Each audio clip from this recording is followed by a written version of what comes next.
नमस्कार साथियों, आज हम करेंगे 5वां अध्याय आहार द्रव्यों का ज्ञान। बुक है स्वदेशी चिकित्सा बाय राजीव दीक्षित जी। द्रव द्रव्यों में दूध, दही, घृत जल आदि बहुत द्रव आते हैं। फिर भी विशेष रूप से जल को ही प्राथमिकता दिया गया है, क्योंकि अन्य दूध, दही, घृत एवं इक्सरस तेल आदि का सेवन यदि न भी किया जाए तो भी जीवन चल सकता है, लेकिन जल के सेवन के बगैर नहीं चल सकता। शुद्ध जल में शीत, शुचि, शिव, मृष्ट, विमल ये 6 गुण स्वभाव में रहते हैं। वही जल देश काल के अनुसार हित अथवा अहित बन जाता है। गंगा जल आकाश से गिरा हुआ स्वस्थ जल, जिसे चांदी के पात्र में लिया जाए और उसमें भात रख दिया जाए। यदि भात कलीन न हो तो और उसके वर्ग में कोई परिवर्तन न हो तो उसे गंगा जल कहा जाता है। वह जल पीने योग्य उत्तम माना जाता है। समुद्र जल, इस गंगा जल से भिन्न जल को समुद्र जल कहा जाता है। इसे आश्विन मास को छोड़कर अन्य समयों में नहीं पिया जाता है। सभी प्रकार के आकाशीय जल का नाम दिव्य या इंद्र है। बरसते हुए जल को चांदी, पित्तल, कांसा आदि किसी भी धातु के निर्मित पात्र में जल ले लिया जाए और उसमें भात रख दिया जाए।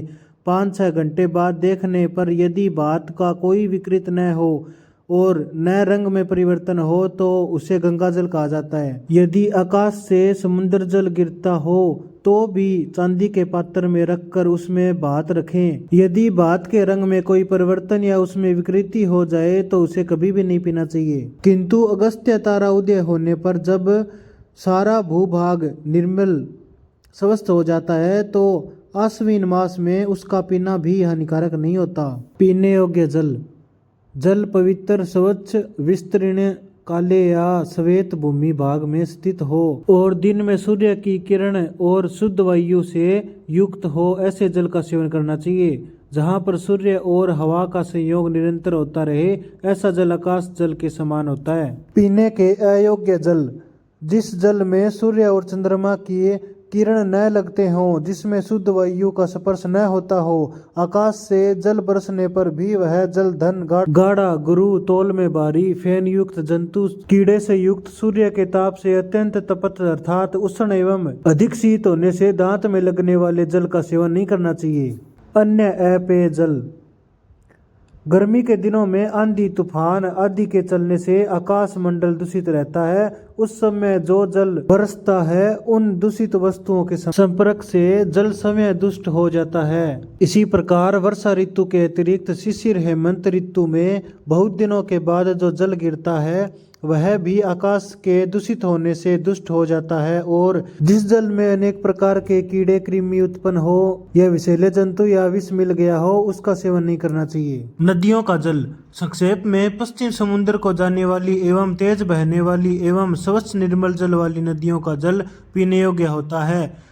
इससे विपरीत नदियों का जल पीने में अपथ्य होता है। अन्य नदियों का जल, हिमालय और मलयाचल से निकलने वाली नदियों का जल जो निरंतर पाषाण खंड पर गिरता है, टूटता है, ऐसे आक्षेप विक्षेप से जिनका जल चंचल रहता है, उन नदियों का जल पीने में पथ्य होता है। यदि इन्हीं पर्वतों से निकली हुई नदियों का जल स्थिर अर्थात बहता न हो या मंद गति से बहता हो, पहाड़ चट्टानों पर गिरता न हो, तो ऐसी नदियों का जल यदि सेवन किया जाए तो कृमि, सलीपद, हृदय रोग एवं शिरो रोग को उत्पन्न करता है। कूप, तड़ाग आदि जलों के गुण। कूप उसे कहते हैं जो ईंट या पत्थर के दीवार से खोदकर बनाया जाता है। कूप का जल यदि मधुर है तो त्रिदोष, सामक, लघु और सदापथ्य होता है। यदि क्षारीय है तो कफ, वात, सामक, दीपन और पित्त को बढ़ाता है। और यदि जल कषाय है तो कफ, पित्त, सामक और वात वृद्धक होता है। स्वस्थ व्यक्ति भी सदा जल बार बार थोड़ी मात्रा में ही पी सकते हैं, किंतु स्वभावतः जब गर्मी अधिक होती है तो उस समय इच्छा के अनुसार बार बार जल पी सकते हैं, क्योंकि सूर्य के ताप से शरीर में उष्णता बढ़ी रहती है। किंतु उस समय भी अधिक मात्रा में जल नहीं पीना चाहिए, क्योंकि अधिक जल पीने से आहार का पाचन उचित रूप से नहीं होता है। भोजन के समय जल पीने का एक विशेष नियम यहाँ बताया गया है। जल पीकर यदि भोजन किया जाए तो जल अग्नि को मंद करता है, जिससे शरीर में कुष्ठा। मध्य में पिया जाए तो अमाशय में कफ को बढ़ाकर धातुओं की दृष्टि और धातुओं की समता रखते हुए शरीर को सम रखता है। यदि भोजन के अंत में जल पिया जाए तो अमाशय में कफ को विशेष बढ़ाते हुए शरीर को स्थूल बनाता है।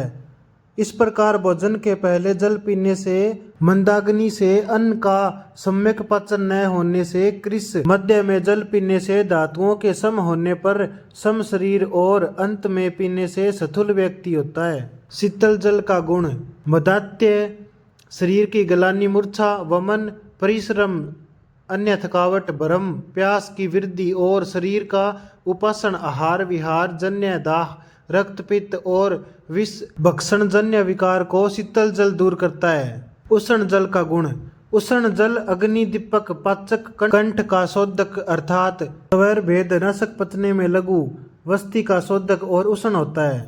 हिक्का, आदमान, वात एवं कफ जन्य रोग, वमनादि कर्म से शरीर के शुद्ध होने पर नयजवर में तथा काम, पिन्नस, श्वास पार्श्व पीड़ा में लाभकार है। उष्ण जल करने के बाद उसे शीतल कर पीना चाहिए। जल को उष्ण करने के लिए 3 विधियां प्रसिद्ध हैं। चतुर्थांश जल जलाकर, 3 भाग जल जलाकर और अर्ध भाग जलाकर में कर्म, पित्त, कफ और वायु के लिए विहित है और इसे शीतल कर पीना चाहिए।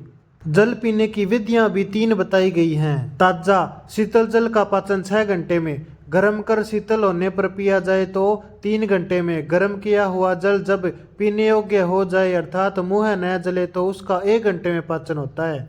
गर्म करके शीतल किए हुए जल का गुण गर्म करने के बाद शीतल किया हुआ जल पीने से वह कफ कारक नहीं होता है, अर्थात शत्रुत्वों का स्त्राव यथावत उत्पन्न करता है तथा पचने में शीतल जल की अपेक्षा अधिक लघु होता है, अर्थात बहुत जल्दी पचता है। वात, पित्त, कफ एवं सन्निपात जिसमें पित्त की अधिकता होती है उसमें लाभकार होता है। पित्त जन्य विकार में उष्ण जल का निषेध है। सन्निपात जन्य रोगों में गर्म कर ठंडा किए हुए जल का प्रयोग होता है, किंतु गरम जल का प्रयोग निषिद्ध है। वासी का तात्पर्य दिन का गर्म किया हुआ जल रात्रि में और रात्रि को गर्म किया हुआ जल दिन में पीना वासी माना जाता है। नारियल के जल का गुण कच्चे नारियल का जल स्निग्ध, स्वादु, वाजिकर, शीतल और लघु होता है। सामान्य जल के गुण का निर्देश करते हुए यह नारियल के जल का गुण भी बताया है। यह परम वस्ति शोधक है। मूत्र, कृच्छ, पित्त, उष्ण मूत्र का निकलना और यदि सर्वथा मूत्र का आना बंद हो जाता है तो कच्चे नारियल का जल पीने से शीघ्र ही लाभ होता है। यह जल की अपेक्षा अधिक शीतल होता है। चेचक निकल जाने के बाद शरीर में पड़े हुए दागों पर यदि इससे प्रक्षालन किया जाए तो वे दाग बिल्कुल ही नष्ट हो जाते हैं। प्रक्षालन चेचक के समाप्त होने पर लगभग एक महीने तक निरंतर करना चाहिए। चेचक रोग जन्य दाह अथवा किसी भी प्रकार से शरीर में दाह हो तो इसके पीने से शीघ्र ही लाभ होता है। अभी इसके बारे में हम इतना ही पढ़ेंगे। वीडियो काफी लंबी हो गई है और अध्याय भी काफी लंबा है। बाकी जो रह गया वो हम पार्ट 2 में जानेंगे। ऐसे ही स्वास्थ्य से जुड़ी जानकारी पाने के लिए हमारे साथ जुड़े रहे। मंथन विद राजकुमार। जय हिंद।